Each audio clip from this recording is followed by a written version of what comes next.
The air was still, and the setting sun painted the sky in hues of orange and crimson. I sat under a large banyan tree, its roots sprawling like ancient veins of the earth. The Buddha, in his tranquil composure, was seated before me, his presence a beacon of calm. Why does life unsettle me, Master? I asked, my voice trembling with unspoken fears. Master, Ananda began, his voice tinged with uncertainty. I feel incomplete, like this bowl, waiting to be filled with purpose. Buddha accepted the bowl from Ananda's hands, turning it slowly in his palms, examining its smooth, unadorned surface. This bowl, Buddha said, his voice steady and warm, is perfect in its emptiness, needing nothing to fulfill its existence. He placed the bowl on the ground before him, its simplicity highlighted by the sunlight filtering through the leaves above. Yet now, it lies here, detached, its journey altered by forces beyond its control. He continued, does the leaf grieve its fall, or does it surrender to the earth's embrace? He asked. Ananda knelt before Buddha, his head bowed, seeking further wisdom to ease the turmoil that clouded his heart. Master, Ananda asked, how can I find peace when my mind constantly seeks validation and fears its own inadequacy?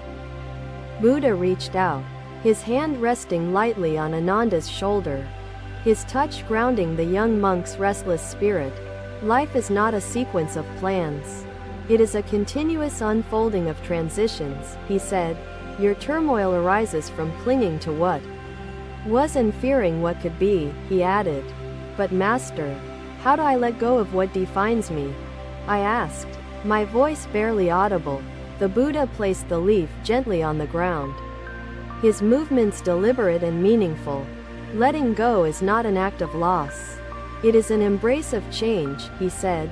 The banyan tree above us once stood as a fragile sapling, braving storms and droughts. He began. With each challenge, its roots deepened, its strength grew, and it reached toward the skies. He continued. Had the tree resisted the storms, it would have remained weak, unable to stand tall, he said. The storms are not your enemies. They are your teachers, he declared, his gaze steady.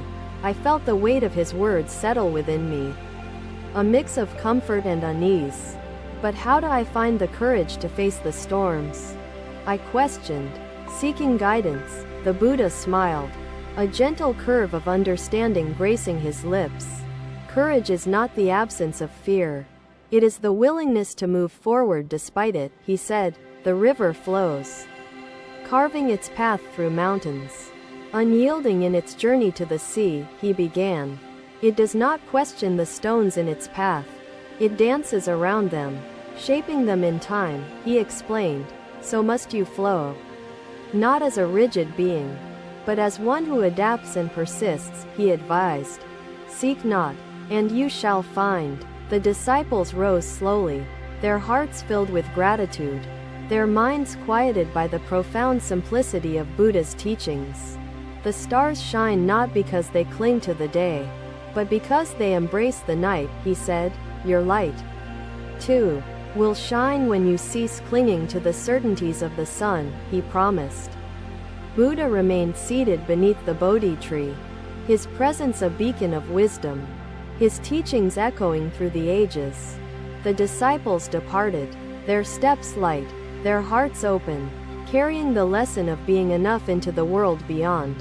When I opened my eyes, the Buddha was gazing at the sky, his face serene. Master, I think I understand, I said, my voice steadier, my heart lighter. Understanding is the first step, but practice is the path, he replied, his tone steady and firm. Life will test you, but remember, each test is a seed for growth, he added. I bowed deeply, gratitude filling the spaces once occupied by doubt and fear. The Buddha smiled, his expression radiant, as though reflecting the moon's gentle glow. The banyan tree stood tall and unwavering, a silent witness to the transformative moment. As the night enveloped us, I felt a newfound peace, a calm that transcended understanding. Buddha's teachings spread like ripples in a pond, touching the hearts of all who sought the truth of being enough. Ananda knelt before the Bodhi tree, his hands resting on the earth, his heart open to the wisdom of his master. Another day, the sun rose gently, casting golden light over the village and filling the air with serene warmth. I walked beside the Buddha, each step a rhythm, as villagers greeted us with folded hands and humble smiles. A woman approached us, her eyes filled with sorrow, cradling a bowl that glistened empty in the sunlight. "Master," she said, her voice trembling, "why does my bowl remain barren while others find it brimming with offerings?"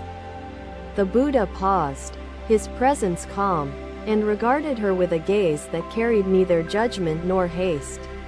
"The empty bowl speaks not of your worth, but of life's ebb and flow, like tides shaping the shores," he said.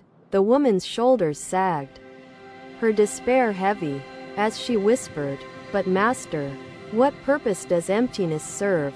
The Buddha gestured toward a potter's workshop nearby, its kiln glowing faintly, and said, "Come, let us seek an answer there." Inside, a potter molded clay with care, his hands moving fluidly, shaping a lump into the curve of a bowl. "Master," I asked, intrigued by the scene, "why do you bring us here? To this place of crafted vessels?" The Buddha observed the potter, his face serene, before replying, "Because wisdom often resides where hands labor and hearts create." Turning to the potter, he said, "Tell us, what journey does the clay undertake to become the vessel we see?" The potter paused, wiping his brow, and answered, "It begins as formless earth, transformed by water, shaped by hands, and tempered by fire." The Buddha smiled gently, and said, "Each element plays its part, yet it is the fire that grants the bowl its strength." The woman clutched her empty bowl tightly and asked, "But Master, how does this relate to my burden of emptiness?" He gestured to the bowl in her hands and said, "Just as clay embraces fire, so must you embrace life's trials and voids. The fire that strengthens the vessel also readies your soul to hold the blessings that will come," he continued. "But why must I endure this fire when it burns so fiercely?" She questioned, tears welling in her eyes. "The fire refines you, stripping away fear and doubt, leaving a heart that can endure and grow," he explained. The woman looked at the potter, who was placing his creation into the kiln, its glow consuming the raw clay. Does the clay protest the fire's embrace? Or does it trust in the transformation awaiting it? The Buddha asked.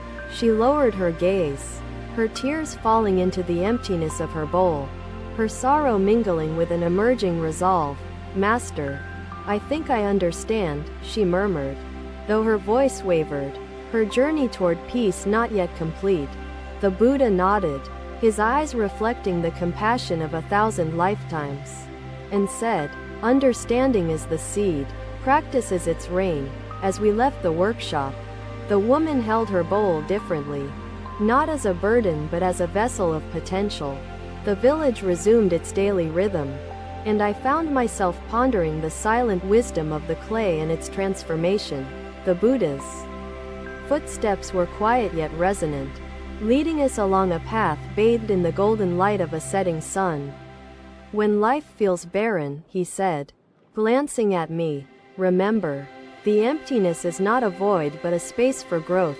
I nodded, his words filling the spaces within me that once held doubt.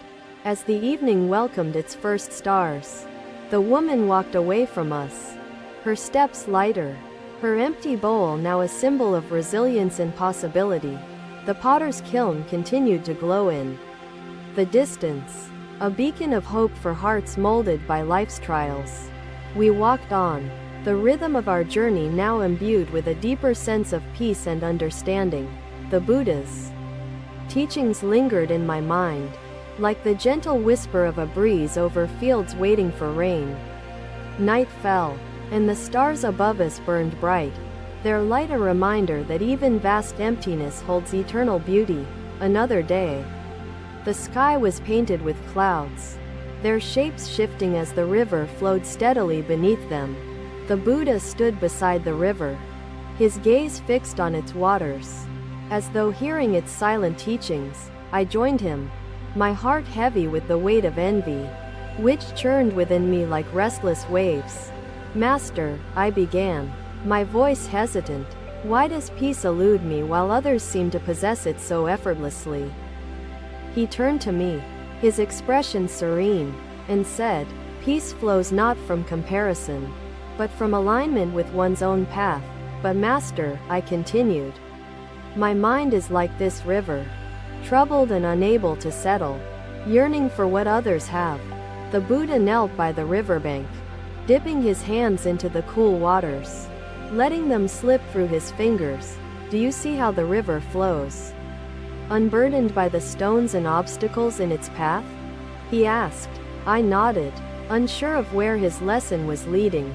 My thoughts still tangled in my own discontent. The river accepts its course, moving forward without resistance, shaping the stones rather than clinging to them, he explained. But how do I let go, Master, when my heart is so tightly bound by these feelings?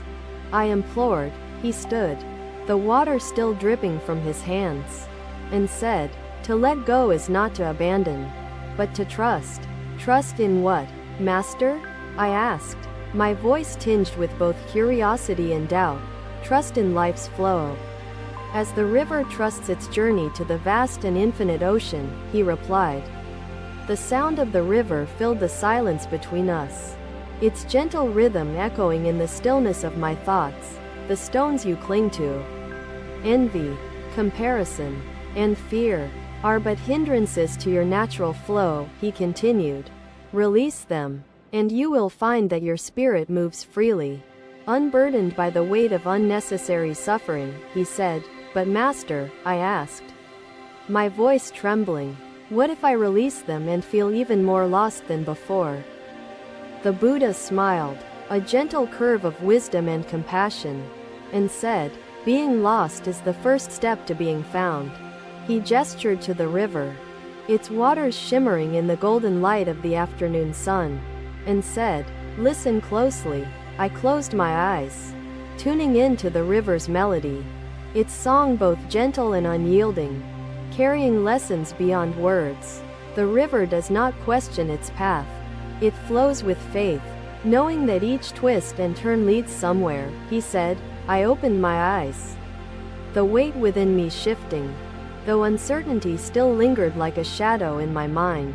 Master, how do I embody the river's trust when my heart feels tethered to desires and comparisons? I asked. He placed a hand on my shoulder, his touch as light as the breeze rustling through the nearby reeds. Begin by observing your thoughts without judgment, as the river observes the clouds pass without holding on to their shapes, he said. Awareness is the key to understanding, and understanding is the first step to liberation, he added. I nodded, his words resonating like ripples spreading across the surface of still water.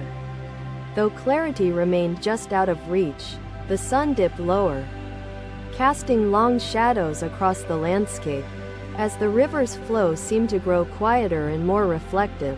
Master, I said, breaking the silence, if the river reaches the ocean, does it lose itself in the vastness? The river does not lose itself. It becomes one with the ocean, expansive and boundless, he replied. Will I, too, find such expansiveness if I trust the flow of life? I asked, my voice tinged with hope. The ocean of your being already exists within you. Trust reveals it, as the river reveals its depth in time, he said. I gazed at the river, its surface shimmering with the day's last light, feeling a glimmer of something I couldn't yet name. The Buddha began to walk away from the river, his steps unhurried, as though in tune with the flow of existence. I followed, the sound of the river lingering in my ears, its teachings seeping into the corners of my consciousness. The evening unfolded slowly, its hues deepening as stars began to emerge, their light constant in the vast expanse of night. As we reached the edge of the forest, the Buddha paused and turned to me, his expression gentle yet firm. "Remember, the river's journey is not without turbulence, but its persistence is its strength," he said, his voice steady. "Your path, too, will have its challenges, but trust in the flow, and you will find your way," he continued. I bowed deeply, gratitude swelling within me. Though I knew the work of letting go was a journey yet to unfold, the Buddha smiled, his presence radiant, as though reflecting the light of the stars that now adorned the sky. I turned to look back at the river, its waters shimmering under the moonlight, a symbol of the wisdom it carried. That night, as I lay beneath the canopy of stars, the river's song played softly in my mind, a guide to trust. The Buddha's teachings, like the river's flow, began to carve pathways of understanding within me, one ripple at a time.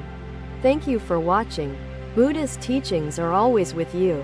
Subscribe to our channel and we will see you in the next video.